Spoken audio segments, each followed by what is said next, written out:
Hi guys, this is a Dunster house monkey fort. Oh, it's up. Thing is with this as well, there's a few questions, okay?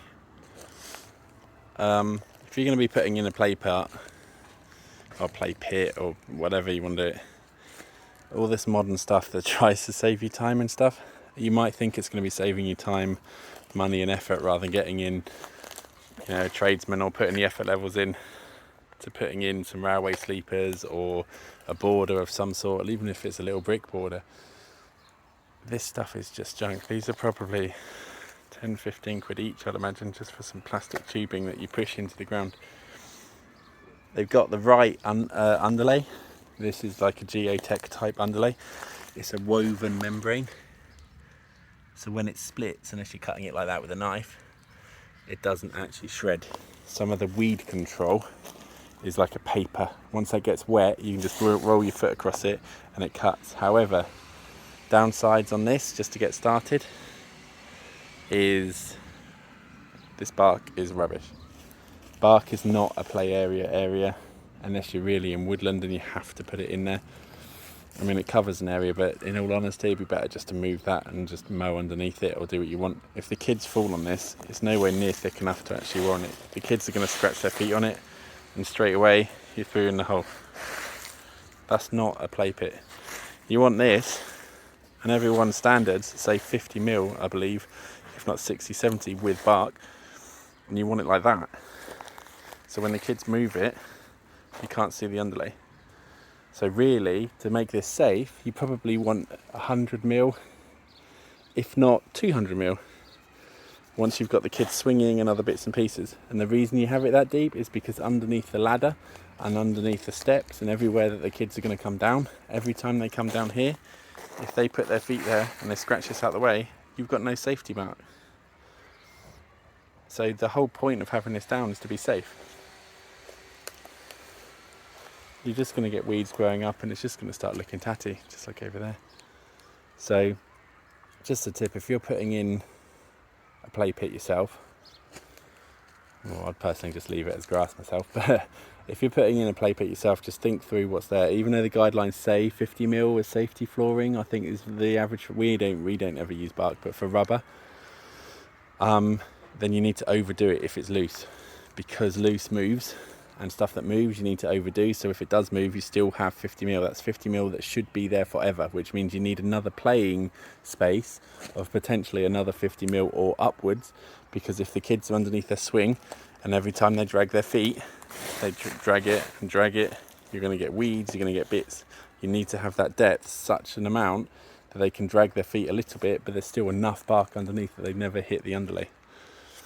And then it stops all this, like obviously not the concrete hole, but all the bits that you can see the floor through. It's just not, that's not right. The other one, this floor is sloping forwards. So when you look at the fence, straight, as the playset gets there, lump in the gap there. Fencers don't often do that unless they have to, and that's because the floor is moving. And then when we come across here as well, it just keeps going upwards. Each panel, step. That's how you work out if this floor is sloping. And that's why this playset now is leaning forward slightly, because I'd have to take up all this underlay and all this bark to cut into the mud. And underneath here, you can see it rising, is a tree trunk that's not been taken out properly, which is straight underneath the actual monkey bars. I can't get it anywhere else because that bush is overhanging and I can't go that far that way. So that's just the choice of where to put your playset, how to decide what's happening and what's going on. And looking at the fences, looking at lots of people say, yeah, I think the garden's flat and level. That's fine. It's just a case of when it's not. If that tree wasn't there and you're looking out at your house, you're going to see an unlevel thing. I mean, we do our best we can, but we can't dig in everyone's playsets unless there's extra income for it, because time is money for us. So when we're trying to get to 2-3 jobs in one day, for example, as little groups, I'm meant to be doing 2 jobs today. If I'm then spending another 2 or 3 hours digging this in and another 2 or 3 hours on the next job digging their playset in, it just doesn't work out. You know, we travel for 2 or 3 hours every morning, 2 or 3 hours home every night, on top of a day's work, and then people are expecting us to dig in. It's just not feasible. So with this play set, they've got, I think, the buzz pack. A few things that are making me a bit cautious with Dunster is they keep changing stuff. So I believe this wood is not as dark as normal. The staining is just a little bit more off, so it looks like they're rushing their jobs a little bit. The rock wool grips are different, and all the bolts are meant for proper size wood. We use these same grips. Every single one of them is sticking out the back. You can see the thread. I'm trying to lose a little bit with the thing, but there's no way you can actually tighten these up enough to then have the thread missing. So I don't really know what to do with Dunster. Can only try our best to get the stuff in to what they expect. But that's that. The other question is, I mean, if anyone knows anything about engineering, you've got monkey bars, kids' legs are dangling here and they're swinging side to side. One, they're probably going to be kicking that slide a little bit, and two, when they're rocking this, look how wobbly that is. I'm not even, look, that's just one finger. I'm not even pressing hard. And it's concreted with the supports. This is a done project, guys. You might be spending a few £100. You might think you're getting a bargain, but look at that.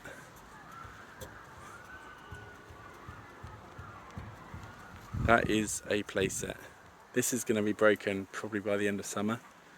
Is it really worth spending 400 or 500 quid, 600? I think it's about 600-700 quid this set. UK pounds.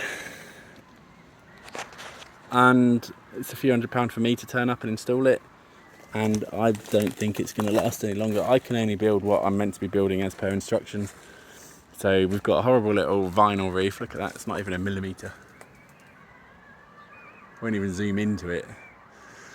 So we've got a vinyl roof, monkey bars that aren't supported. So we've done these monkey bars before. If you look on our Instagram, at Climbing Frame Installer, we've got a slide on the front and monkey bars, but we've also got support that comes off here and adds to the side. And we've got support that comes just underneath the slide, or it gets dug in. Our legs are also concreted in 30 to 40 centimetres. The reason for that is to actually give it some stability. And normally, we could run it alongside. We've done it a couple of times. Normally our sets, or that will join to our actual tower. So our tower is probably 4 times this one tower. So our sets might be starting currently around the £2,000 mark, but you're getting £2,000 / over worth of wood. Our balustrades are made out of proper CLS, which is the same as this wood. That's what we use as our actual fence posts. This cladding we don't even use on our roof because it's too small. And these legs we use, I don't even know what we use them for, just literally making a cargo net 3x3s. So our main legs are 4x4. The only 4x4 on this wood is that top swing beam. And look at these legs. That's my finger, guys. So stick your finger out and think, will my kids be safe swinging back and forwards and back and forwards? Very cheap, very cheerful. If people want flat pack sets, we will build them, we will follow the instructions.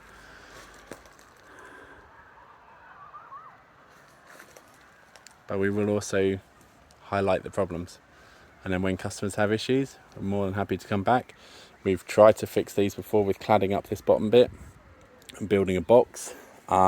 Adding kind of like an A-frame, like a support off the side of there.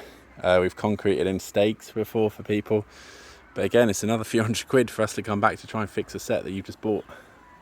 Just take a look at these videos, share them amongst your friends, like, subscribe, whatever you want to do. Anyone with kids, just put up online first and say that these guys, are honest as far as I can be, happy to talk the truth, and I'm happy to build these sets if you want them, because someone might as well.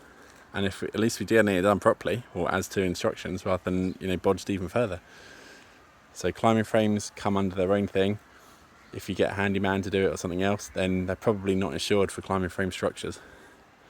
So we do schools, pubs, commercial, domestic, custom builds. these flat packs, and we cover the majority of England.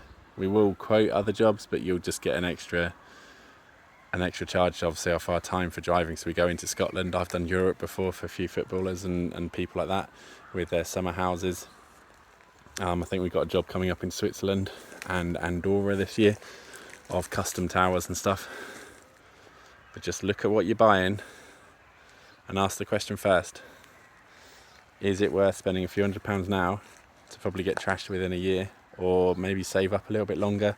Or let me know, and we've got a finance company that we work with for some of our custom jobs, and you could spread the cost over, I think, 4 years, 5 years, I don't even know what it is, but it's one of those things. If you get the climbing frame in when your kids are young, you really do get the use out of the whole thing.